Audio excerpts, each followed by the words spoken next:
small little advance that a group of scientists had formed, and they're keeping it secret. Imagine stumbling upon a collection of vintage photos that could potentially rewrite the story of planetary exploration. No, these aren't just any photos. These are declassified images from Venus captured by the Soviet Union during the Cold War era. Now, what if the person who uncovered these photos is none other than Bob Lazar, the controversial figure who claims to have reverse-engineered alien spacecraft for the U.S. government?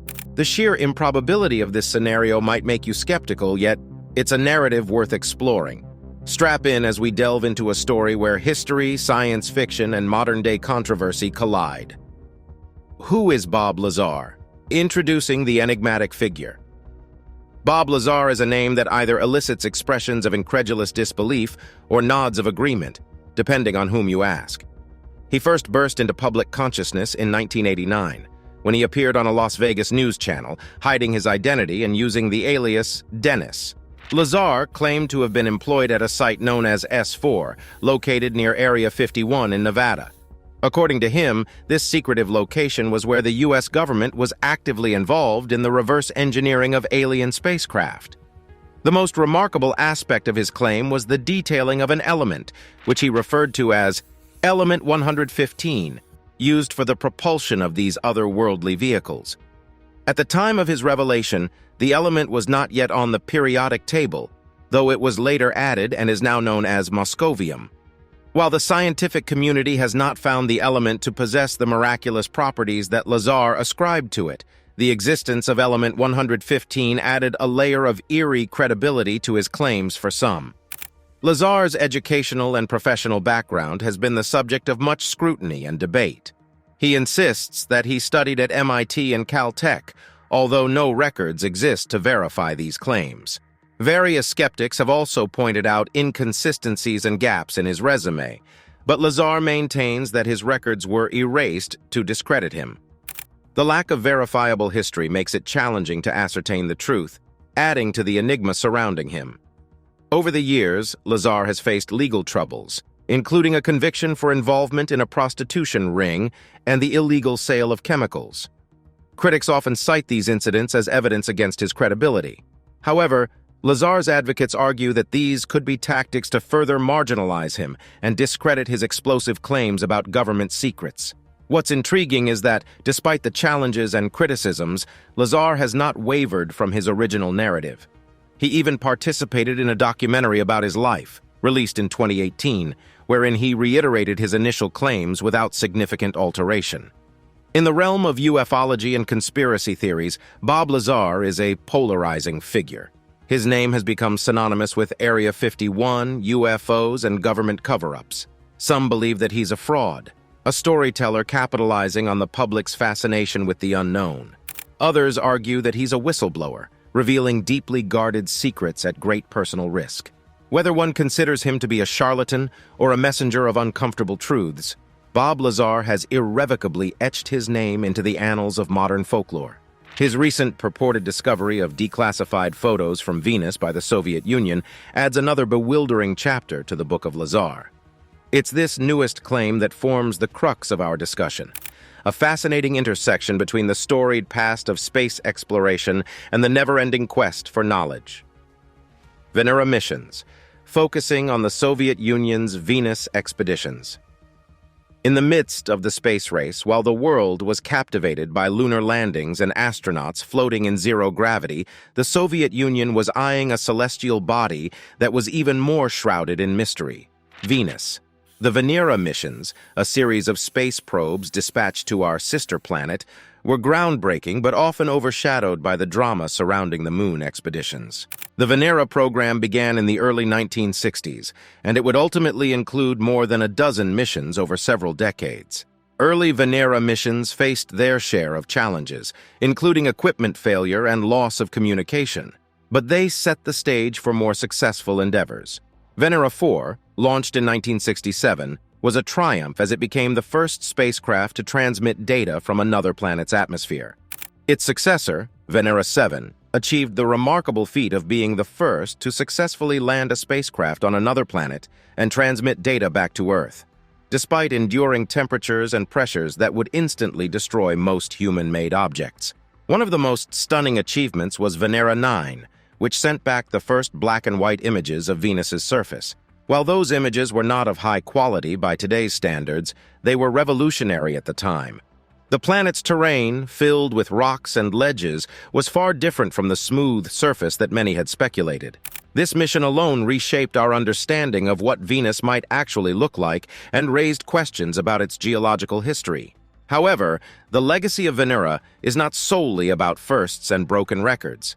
The missions provided valuable data on Venus's atmosphere, surface conditions, and even hints about its geological activities. Scientists learned about the planet's extreme greenhouse effect, its rotating upper atmosphere, and the presence of various gases and compounds.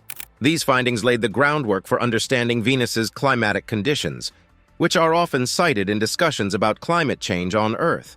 But what has become of the Venera data and photos, especially in the post-Soviet era? Much of it is now in the public domain, but some were classified for years, adding layers of secrecy to an already complex story. This secrecy sets the stage for Bob Lazar's alleged discovery, a point of intersection between the mysterious and the known, between scientific pursuit and public intrigue. Bob Lazar's claim that he has found declassified photos from these missions offers a riveting continuation of the Venera narrative, opening the door to new questions, debates, and perhaps even revelations about one of our closest celestial neighbors. Declassified. What does it mean? An exploration of the concept. The word declassified has an air of intrigue that can capture imaginations instantly.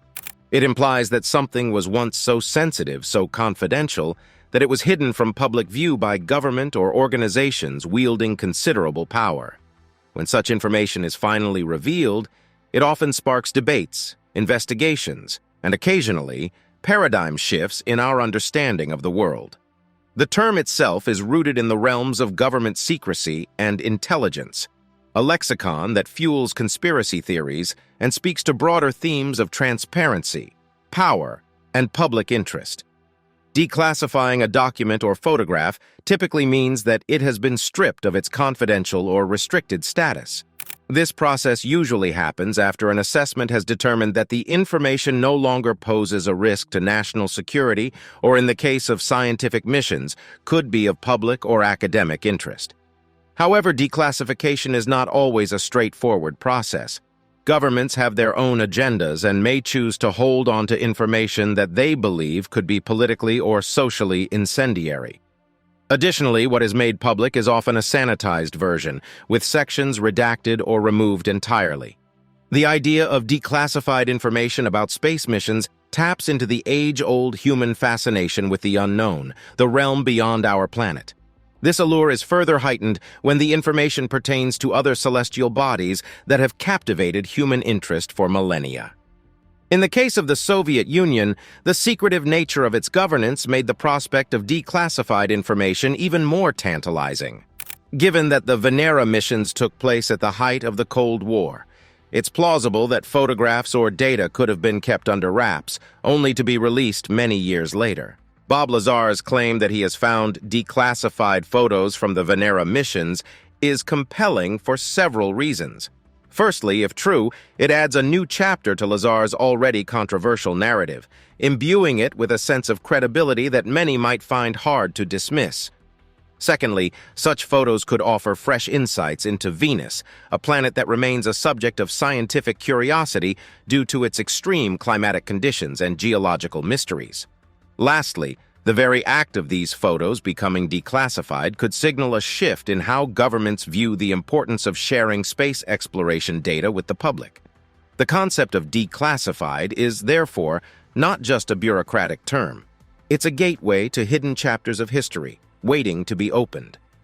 In the case of the Soviet Union's Venus missions, the idea that there may be declassified photographs yet to be analyzed is electrifying. It invites us to question what else might be out there, hidden in plain sight or tucked away in forgotten vaults, waiting for someone like Bob Lazar to bring it into the light. Bob Lazar's discovery, how he came across these photos. Bob Lazar's story takes an intriguing turn with his claim of having discovered declassified photos from the Soviet Union's Venera missions to Venus. Coming from a person who has consistently claimed to have insider knowledge about secret governmental projects, this discovery, if verified, could be another feather in his cap of extraordinary claims. How he allegedly stumbled upon these photographs is a tale wrapped in layers of complexity, coincidence, and contentious debate. According to Lazar, his fascination with space and physics led him to sift through various declassified documents and databases available to the public, albeit not without certain specialized access. He portrays himself as a sort of modern-day Indiana Jones of extraterrestrial lore, navigating the labyrinthine world of declassified material. In his narrative, his expertise in scientific jargon and his familiarity with classified projects enabled him to recognize the true significance of these Venus photos when he saw them. Lazar claims that the images were found in a poorly cataloged archive, almost forgotten by time, overshadowed by other high-profile declassifications. While the method of discovery may seem straightforward, the legalities are anything but. The term declassified might suggest that these materials are open for public scrutiny, but the reality can be a quagmire of regulations and limitations. Lazar contends that the photos were buried under miscellaneous data files and seem to have escaped rigorous inspection, likely due to the sheer volume of material that governments often declassify en masse. For him, it was like finding a needle in a haystack, but a needle that could potentially puncture established narratives about space exploration. Lazar has been notably careful in how he presents this discovery, fully aware that his past controversies make him a lightning rod for skepticism. He has not claimed sole expertise in interpreting the photos, but has invited researchers and experts to examine them. While this could be seen as a gesture toward transparency, critics argue that it is a convenient way to deflect responsibility if the photos turn out to be less than groundbreaking. The question of the photos' authenticity and origin is undoubtedly crucial, but just as riveting is the story of their discovery. If Lazar's account is accurate, it suggests that there might be other hidden gems in the vast vaults of declassified material. It also implies that the barriers between public knowledge and classified information are more permeable than one might think, especially for individuals with a unique blend of expertise, curiosity, and audacity. In a world saturated with information, the story of how Bob Lazar allegedly discovered these declassified photos from Venus serves as a reminder of the tantalizing mysteries that may still await discovery. It adds yet another layer to his enigmatic persona, while also challenging us to ponder what else might be lurking in the gray areas between public disclosure and state secrets. The photos themselves, what do they show? For all the buzz surrounding their discovery, the actual content of the declassified photos is equally, if not more, electrifying. According to Bob Lazar, these aren't just grainy black and white images of another celestial body. They are rich in detail and potentially paradigm-shifting in their implications. Lazar suggests that the photos offer a perspective of Venus that challenges pre-existing scientific consensus, showing unexpected geological features and atmospheric conditions that defy straightforward explanations. So what exactly do these photos show? Lazar claims that the images reveal intricate surface patterns that aren't merely rocky terrains or volcanic plains. Instead, they depict formations that hint at unknown processes, either geological or possibly even biological. He talks about anomalies that stand out, features that don't align with what probes like Venera 9 sent back, or what contemporary telescopic observations have inferred. These alleged anomalies range from unexplained luminescent spots that could indicate some form of energy release, to strangely symmetrical formations that might imply more than mere natural occurrences. Moreover, Lazar emphasizes the colors captured in these images, which he claims haven't been manipulated or enhanced. The coloration suggests an atmosphere that may differ in composition from what is currently accepted. These observations, if verified, could force a reevaluation of everything we know about Venus's inhospitable climate, its supposed lack of biological activity, and its geological history. However, the burden of proof is exceptionally high. Lazar is well aware that extraordinary claims require extraordinary evidence. The photos, as compelling as they may be, must undergo rigorous scrutiny, and that means analyses by experts in planetary science, geology, and atmospheric studies. Moreover, there is the question of provenance. Where did these photos originate, and how can we ascertain that they were part of a Soviet Venera mission? Authenticating the photos is as important as interpreting them, a fact that Lazar acknowledges.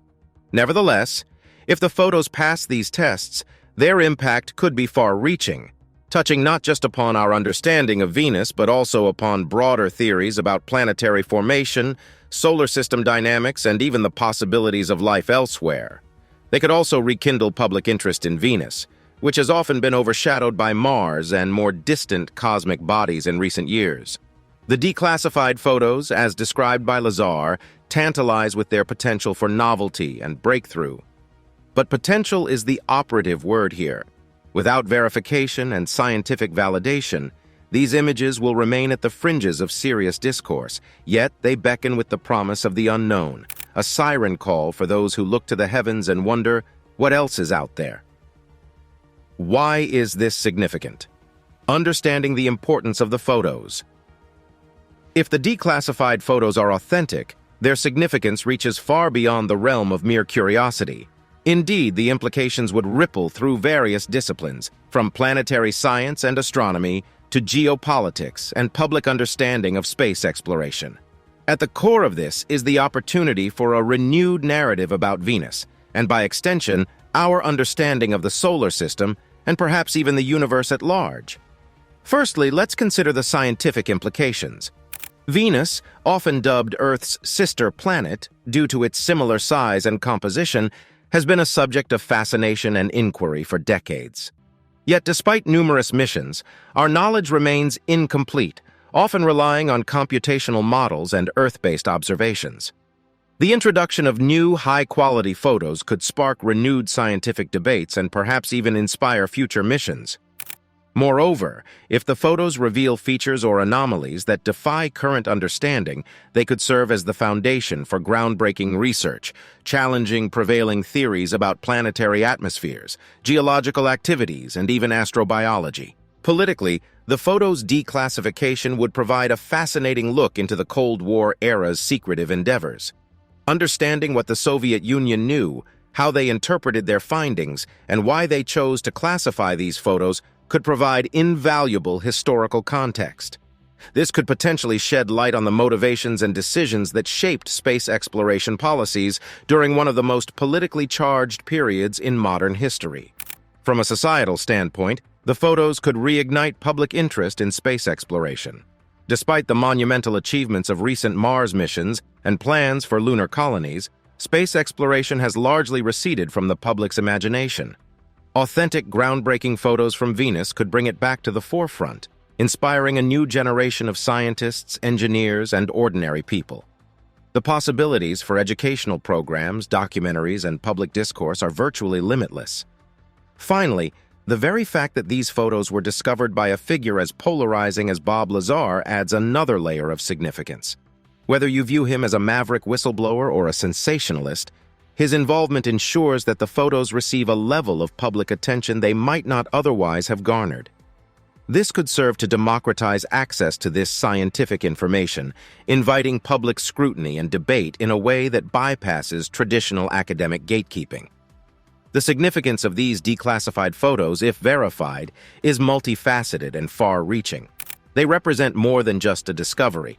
They could be a catalyst for change across various fields, shaping our understanding of the universe and our place within it for years to come.